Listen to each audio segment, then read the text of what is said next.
Un cordial saludo, amigos, hermanos y ministros. Seguiremos con palabra de Dios para ti hoy y es de continuar con el tema sobre el convencimiento que hace el Espíritu Santo. Continuando con la parte número 2 de este tema, es de decir que en la actualidad muchísimas iglesias están dando mensajes que trae como resultado temores, trae como resultados, o sea, son mensajes que no producen en ningún momento arrepentimiento, sino que produce por el contrario remordimiento. El acto de sentirse condenado lleva al remordimiento. El acto de sentirse condenado lleva a la depresión, hasta el suicidio. Se está predicando sin mirar y sin misericordia a aquel que no ha nacido de nuevo. Y sin tener presente ni tener en cuenta lo que Jesús dijo y cuando comisionó a los 70 para predicar el mensaje de salvación. Y que este mensaje debía de ir acompañado de mucho amor y de mucha misericordia.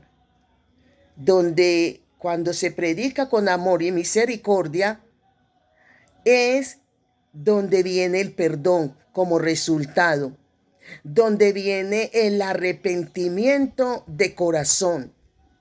Es cuando realmente la persona puede mirarse y entender que sus faltas han ofendido a Dios. Eso nos está dando. Porque es que de acuerdo al mensaje que trae convencimiento, de acuerdo al mensaje que trae convicción, ¿por medio de quién? Del Espíritu Santo. Esta también trae esperanza de salvación. Es decir, la convicción combina la condenación inevitable del pecado personal con un llamado gratuito. ¿Un llamado gratuito de qué? De arrepentimiento. Y esto lo conlleva a una oferta de salvación a quienes se arrepienten. ¿Ve? Qué importante. La Biblia dice, cuán hermoso son los que anuncian el mensaje de la paz y de la salvación. El propósito del convencimiento por parte del Espíritu Santo no es condenar, no. No es condenar a quién, al pecador, claro que no. Es persuadirlo, que es diferente. Persuadirlo para conducirlo a la salvación. Y de esta manera lograr así restauración, porque Jesús dijo, yo no vine para condenar al mundo, sino para que el mundo sea salvo por mí. Está en Juan el capítulo 12, el versículo 47. A mí me gusta mucho leer este texto porque es un texto de muchísima comprensión de parte de nuestro Señor Jesucristo. Dice, pero aquel que oye mis palabras y no las obedece, dice, no soy yo quien lo condena, porque yo no vine para condenar al mundo, sino para salvarlo. Convencer para salvar y no condenar.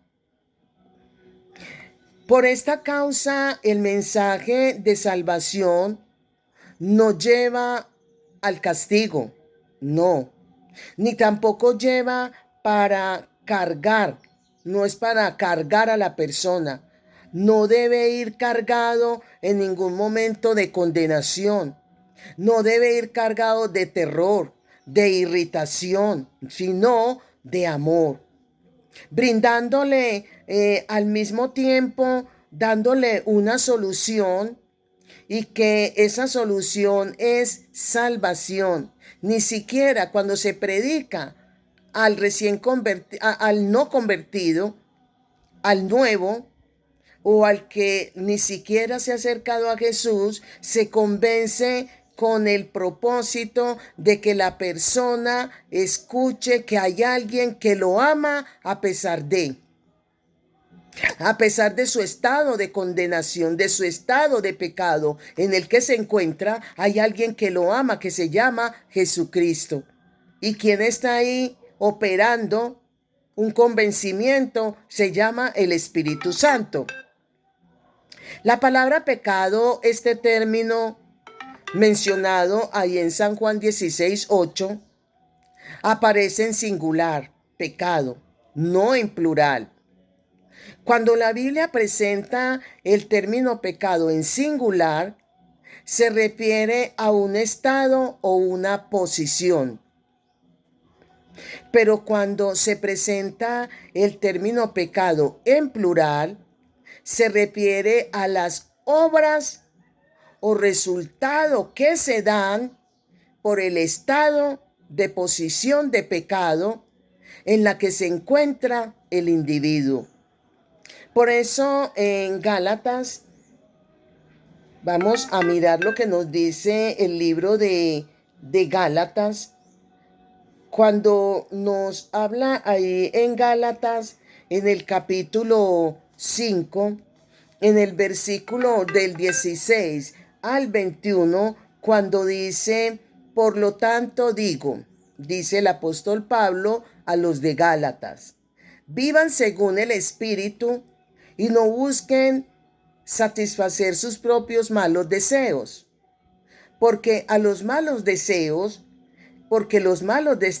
están en contra del Espíritu y el Espíritu en contra de los malos deseos.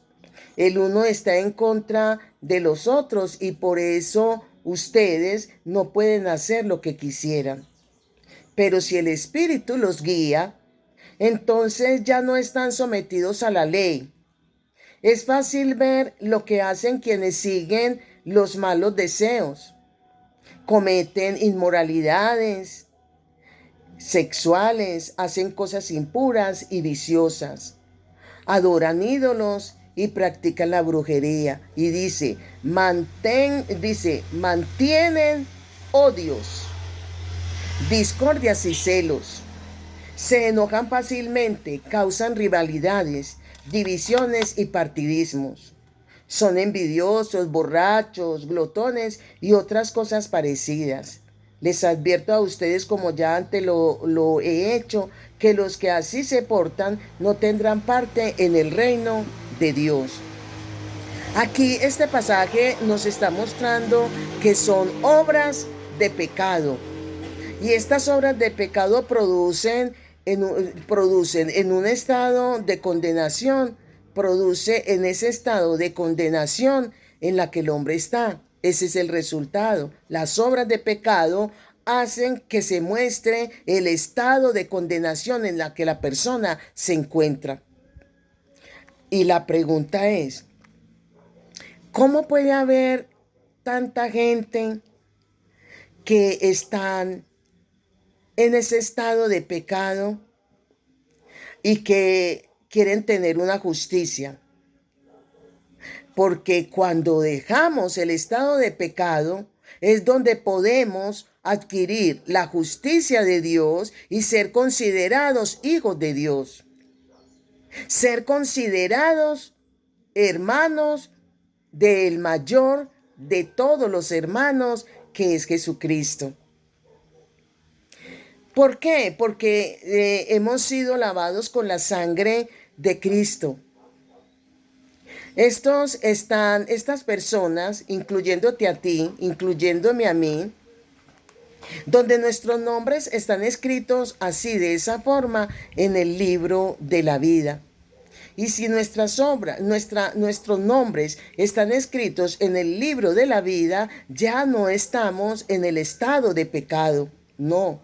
¿Por qué? Porque ya Dios ha tratado con nuestra alma, donde ya se comenzó un proceso de transformación, donde podemos fallar, nos podemos equivocar, podemos cometer faltas o pecados, pero no vivir en las obras de pecado, no estar en el estado de pecado en la que estábamos antes.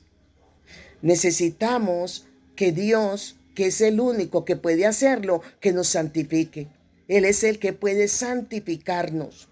Puede santificar el alma del hombre, el alma del creyente, el alma de los que son sus hijos. Amén. ¿Bajo la dirección de quién? Del Espíritu Santo.